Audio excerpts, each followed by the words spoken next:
This is an existential crisis for the Republican Party, and we have to have a brutal discussion about it. We alienate young voters because of gay marriage. We have a policy problem. It felt like the Republican Party did their best to minimize the grassroots element. The way that they treated Ron Paul and his supporters in this campaign was nothing next to appalling. Like it was, they didn't give them any opportunity. 3 appeals from the states of Maine, Oklahoma, and Oregon were taken before this committee. In the Oregon and Oklahoma contest, the Republican National Committee's recommendation to seat the contested delegates was adopted.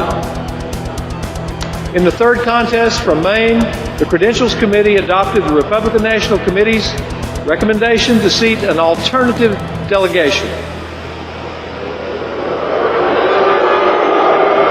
It's my privilege at this time to move that the temporary role of delegates and alternate delegates, as presented to this convention on August the 28th, 2012, become the permanent role of the convention, and that the roll be considered as read.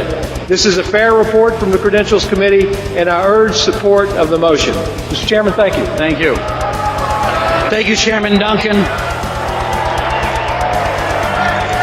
Without objection, the previous motion is ordered. The previous question is ordered. The question on the motion offered by the delegate from Kentucky.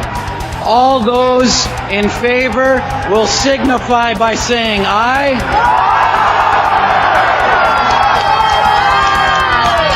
Those opposed, no. In the opinion of the chairs, the ayes have it, and the motion is agreed to.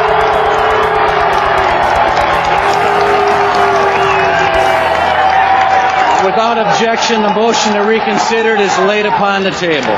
They put in their plank ways that made it harder for his delegates to continue to express those kinds of insurgencies. Without objection, the previous question is ordered.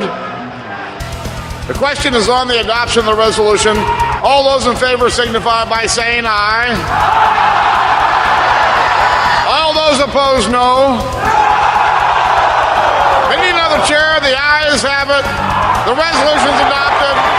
Without objection, the motion to reconsider is laid on the table.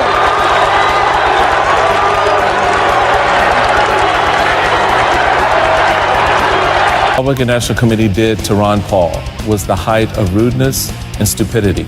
For this reason, why would you alienate an individual who has the ability to attract a new generation of voters who are already skeptical of your institution, but are willing to at least listen through the vehicle of this individual and the words that he's saying? Why would you alienate them? Get on the floor and not let them speak, not have his name go up on the board to see the numbers of electoral votes that he received. Why? It's crazy.